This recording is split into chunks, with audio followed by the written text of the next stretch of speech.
더 기쁜 설교, 오늘은 요한계시록 17장 1절부터 18절까지 말씀으로 큰 성 바벨론의 멸망이라는 제목으로 말씀을 나누겠습니다. 지난주 중에 국가 초유의 사태가 벌어졌습니다. 정치적인 논쟁은 차치하고 12월 3일 밤 10시가 지난 시간 대통령에 의해서 계엄령이 선포되었습니다. 그런 이후 다행히 6시간 만에 국회에 의해 계엄령이 해제되었습니다. 밤사이에 일어난 일로 인해서 수요일 하루 세상이 변해 있었습니다. 아니, 그 이후에 계속 그러하죠. 구체적으로 어떤 일들이 일어났는지 여러 진술들이 쏟아졌습니다. 앞으로의 상황들을 계속 예의주시하면서 함께 이 나라를 위해서 기도해야겠습니다. 제가 이 이야기로 시작하는 것은 계엄령이 선포되었다는 사실과 그 다음날 있어졌던 진술들을 통해서 알게 되는 상황에 대한 정리를 보면서 오늘 요한계시록 말씀에 들어가 보고자 합니다. 소위 말하는 줌인 기법을 말하려고 하는 건데요. 어떤 일이 벌어졌을 때 이를 짧게 정리해 준 이후에 구체적으로 알려주는 장면을 보여주는 줌인 기법을 쓰고 있습니다. 그래서 요한계시록 16장에서 이어지는 20장까지 내용에서 16장에서 7대접 심판이 이루어진 것이 17장, 18장에 그리고 19장, 20장에 주민기법으로 드러나게 됩니다. 16장에서 7대접 심판이 쏟아졌습니다. 그리고는 17장, 18장에는 구체적으로 이 대접 심판을 통해서 일어난 일이 무엇인지를 클로즈업해서 보여줍니다. 그것을 한마디로 한다면 큰 성 바벨론의 멸망입니다. 그래서 요한계시록 16장부터 20장까지의 구조를 보면 이건 역시 인클루지오, 키아즘 구조를 가지고 있습니다. 그래서 16장 10절에서 11절에 용에 대한 심판이 선언되고 또 12절, 16절에 짐승에 대한 심판 선언, 17절에서 21절까지 큰 성 바벨론에 대한 심판이 선언됩니다. 그런 이후에 17장에서는 큰 음녀라고 말하고 18장에는 큰 성 바벨론이라고 말하면서 이 큰 성 바벨론에 대한 심판 장면이 묘사됩니다. 19장에는 어린 양의 혼인잔치가 펼쳐지는 부분들이 있습니다. 그래서 짐승에 대한 심판 장면이 있고요. 20장에는 천년왕국이 선포됩니다. 그러면서 용에 대한 심판 장면이 보여줍니다. 우리가 보고자 하는 장면은 오늘 17장, 18장인데 이 부분은 클로즈업된 큰 성 바벨론의 멸망에 대한 이야기입니다. 이미 큰 성 바벨론에 대한 선포는 2번이나 있었습니다. 요한계시록 14장 8절에 보면 또 다른 천사 곧 둘째가 그 뒤를 따라 말하되 무너졌도다 무너졌도다 큰 성 바벨론이여 모든 나라에게 그의 음행으로 말미암아 진노의 포도주를 먹이던 자로다 하더라 하면서 첫 번째 큰 성 바벨론에 대한 진노가 또 선포가 있습니다. 그리고 16장 19절, 그러니까 오늘 본문 바로 앞부분에 큰 성이 세 갈래로 갈라지고 만국의 성들도 무너지니 큰 성 바벨론이 하나님 앞에 기억하신 바 되어 그의 맹렬한 진노의 포도주 잔을 받음에 라고 하면서 그 위로 무게가 1달란트, 그러니까 60kg이나 되는 큰 우박이 내려서 그 성과 섬과 산악이 온데간데 없어진다고 이야기합니다. 큰 성 바벨론, 무엇을 상징할까요? 이 큰 성 바벨론은 하나님 없는 세상을 상징합니다. 사탄을 따르는 세상, 사탄이 주인된 세상을 상징하죠. 바벨이라는 이름은 창세기의 바벨탑 사건으로 맨 처음 등장합니다. 그 뜻이 혼돈, 신의 문 이런 뜻을 가지고 있는데 바벨탑 사건을 통해서 언어가 하나였던 세상에서 하나님과 같이 되고자 높이 탑을 쌓음으로 인해서 하나님의 저항하는 모습을 보여줍니다. 그 이후로 이 바벨론이라는 나라가 생겨나죠. 이 바벨론은 남유다를 식민지화한 나라입니다. 지금의 이란 이라크에 있는 나라죠.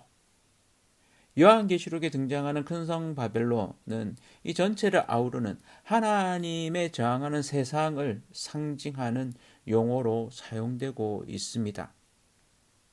반면에 성경이 예루살렘 성은 큰 성이라고 말하지 않습니다. 거룩한 성이라고 이야기합니다. 세상은 큰 것을 좋아합니다.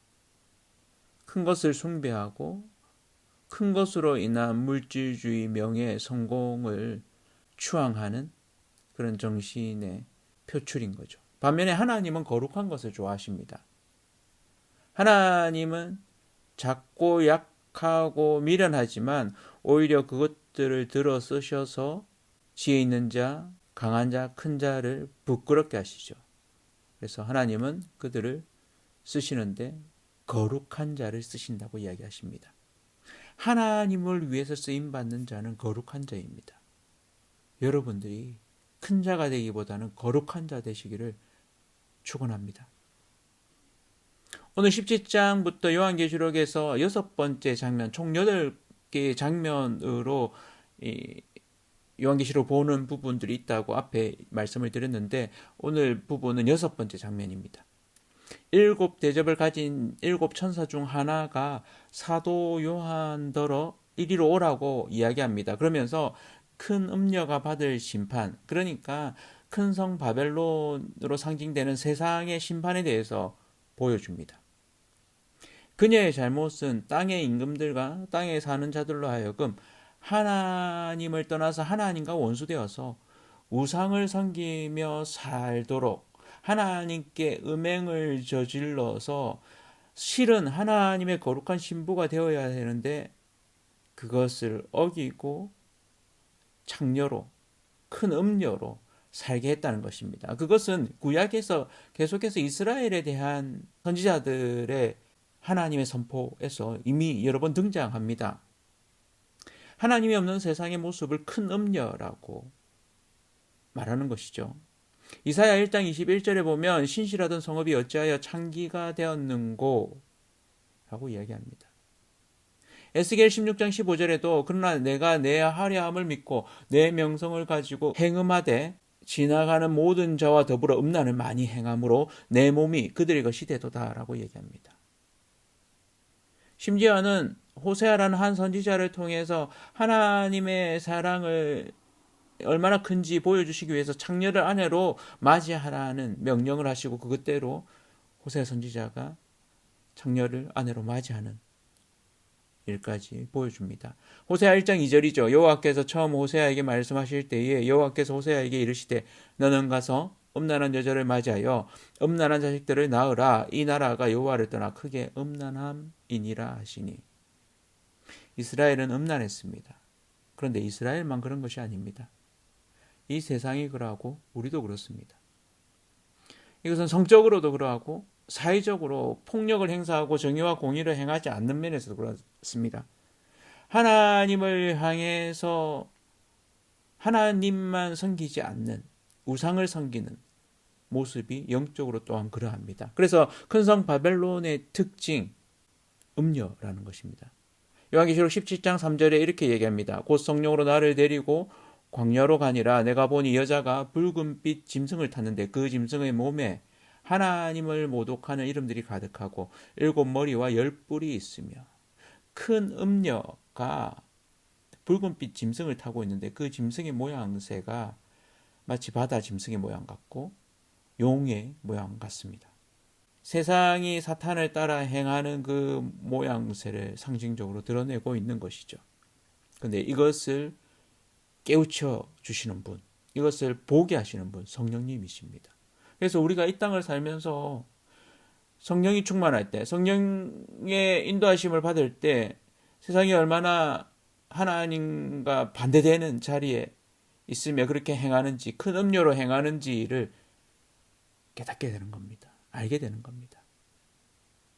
그러면서 좀 신기한 것은 사도 요한이 성령에 이끌려서 광야에서 이 큰 음녀를 보는데 앞부분에서 교회로 상징되는 한 여자 역시도 광야에 있었습니다. 그러니까 이 광야라는 의미는 성경 전체에서도 두 가지 의미를 지니는데요. 하나는 광야가 하나님의 보호하심이 있는 장소입니다. 이스라엘이 애굽을 나와서 광야에 이릅니다. 그 광야를 지날 때 하나님은 불기둥과 구름 기둥으로 그들이 밤에는 너무 추울 때 일종의 보일러를 틀어주시고, 낮에는 너무 햇살이 뜨거울 때 구름 기둥으로 에어컨을 틀어주신 거죠. 하나님의 보호하심입니다. 침례 요한이 광야에서 지낼 때 하나님의 음성을 듣고 하나님의 길을 예비하게 됩니다. 우리가 인생이 광야 같다고 이야기할 때 그 광야라는 표현은 힘들다는 표현도 있지만 한편으로 하나님의 보호하심 아래 우리가 살아간다는 뜻이 있습니다. 광야에서 하나님의 음성을 듣고 하나님의 보호하심을 많이 경험하는 저와 우리 성도님들 다 되었으면 합니다. 두 번째는 여러분들이 잘 아시는 대로 광야는 어려움과 고난, 핍박과 유혹이 있는 곳입니다. 광야에서 교회로 상징되는 여자가 용과 전투를 벌였죠. 그런데 이 광야에 큰 음료 역시 있습니다. 광야는 교회가 하나님의 보호하심을 경험하지만 한편으로 용과 맞대어서 싸워야 되고 세상으로 상징되는 큰 음료도 이 광야에 있습니다. 그래서 광야는 유혹의 장소입니다. 예수님도 이 광야에서 사탄이 시험을 받으셨습니다. 성령의 인도하심을 따라서 40일간 금식한 이후에 40일간 광야에 있을 때 그 유혹을 말씀으로 이겨내셨죠. 이스라엘은 어땠습니까? 이스라엘은 광야에서 40년간 하나님의 명령을 쫓아서 그대로 갔다면 한 달여 만에 가나안 땅에 도착했을 것인데 그들이 그러지 못했죠. 그래서 40년간 오히려 어려움과 고난을 겪고 그런 이후에야 약속의 땅 가나안에 들어가게 되었습니다. 그런 면에서 이 광야는 테스트의 장소입니다. 또 다른 의미에서 사도 바울도 예수 그리스도를 만나고 난 이후에 아라비아 광야로 가서 2년 동안 자신이 알고 있는 하나님, 자신이 아는 복음에 대해서 새롭게 정립을 합니다. 광야는 우리가 알고 있는, 믿고 있는 복음에 대해서 정리하는, 유혹과 시험 가운데 테스트를 받는 그런 곳입니다. 하나님 앞에서 우리의 믿음이 정결하게 그 유혹을 말씀으로 이겨내는 예수 그리스도처럼 우리 역시도 이겨내는 자 되기를 바랍니다. 오늘 말씀은 복잡한 듯이 보이지만 실상은 분명합니다. 좀 어려운 해석의 부분들이 있습니다. 7산이나 7왕. 그러나 의미적으로 사실은 단순합니다. 7산이 있는 나라, 로마를 상징하죠. 산은 권좌를 상징합니다. 그래서 시온산 이런 표현들이 있죠. 7왕, 왕도 권위를 표현하죠. 7왕에 대해서는 여러 해석들이 있습니다. 좀 새겨볼 만한 해석은 이런 겁니다. 이 땅에 있었던 대제국들, 이집트, 아수르, 바벨론, 페르시아, 그리스, 그리고 당시의 로마, 그리고 앞으로 나타날 적 그리스도의 최후 왕국, 이렇게 해석하는 것은 그나마 좀 괜찮습니다. 너무 세세하게 어느 왕조 또 로마의 황제 중에 7명을 따로 떼는 이런 해석들은 좀 적합하지 않게 보입니다. 오늘 말씀을 통해서 큰 성 바벨론의 멸망의 의미를 한 2가지 정도로 같이 보고 말씀을 마무리할까 싶습니다. 첫 번째는 하나님 없는 세상에 대한 심판입니다. 요한계시록을 통해서 큰 성 바벨론이 멸망한다는 이것을 사도 요한에게 그리고 그 당시에 핍박받던 교회들에게 말하는 것은 놀랍습니다. 결국 이 세상은 멸망할 것입니다. 그것을 보여줍니다. 세상이 끝없이 지속될 것 같지만 그렇지 않다는 것을 보여주죠. 영원할 것 같은 그 로마 제국도 멸망했습니다. 이 세상은 결국 멸망하게 됩니다. 요한계시록 18장 20절에 오히려 이런 일들을 보면서 기뻐하라고 이야기합니다. 믿는 이들에게. 하늘과 성도들과 사도들과 선지자들아 그로 말미암아 즐거워하라. 하나님이 너희를 위하여 그에게 심판을 행하셨음이라 하더라. 하나님이 신원의 기도를 들으셨고 드디어 큰 성 바벨론 세상에 대해서 사탄을 따르는 그들에 대해서 사탄의 표, 짐승의 표를 받은 그들에 대해서 하나님이 멸망을 선포하시고 멸망시키십니다. 그날을 고대합시다. 하나님이 승리하실 날, 완전한 승리를 인내함으로, 기쁨으로 맞이할 그날을 기대하고 기도합시다. 두 번째로 큰 성 바벨론의 멸망은 어린 양을 따르라고 우리를 격려합니다. 이 말씀을 처음 들었을 때 사도 요한 역시 또 일곱 교회 역시 어떠했을까요? 무너져가는 초대교회, 밤모섬에서 늙어 힘이 없어 그것 가운데 돌을 캐면서 육체적인 노동을 하고 있던 사도 요한, 그를 향해서 이 큰 성 바벨론의 멸망은 위로가 됩니다. 끝까지 힘을 내라. 주님께서 승리하신 그 승리를 너희도 쟁취하라 라는 말씀인 거죠. 오늘 요한계시록 17장 14절에 말합니다. 그들이 어린 양과 더불어 싸우려니와 어린 양은 만주해 주시오 만왕의 왕이시므로 그들을 이기실 터이요 또 그와 함께 있는 자들 곧 부르심을 받고 택하심을 받은 진실한 자들도 이기리로다. 그렇습니다. 어린 양이 이기셨습니다. 우리 역시 이길 것입니다. 세상이 아무리 강하고 우리 믿는 이들이 한없이 약하게 느껴질지라도 결국 이깁니다. 믿으십니까?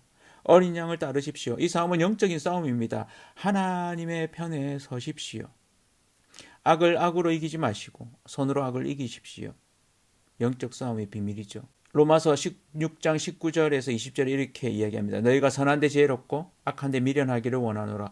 평강의 하나님께서 속히 사탄을 너희 발 아래에서 상하게 하시리라. 우리 주 예수의 은혜가 너희에게 있을지어다. 아멘. 오늘 요한계시록 18장 4절에도 이렇게 말합니다. 또 내가 들으니 하늘로부터 다른 음성이 나서 이르되 내 백성아 거기서 나와 그의 죄에 참여하지 말고 그가 받을 재앙들을 받지 말라. 아멘. 그렇습니다.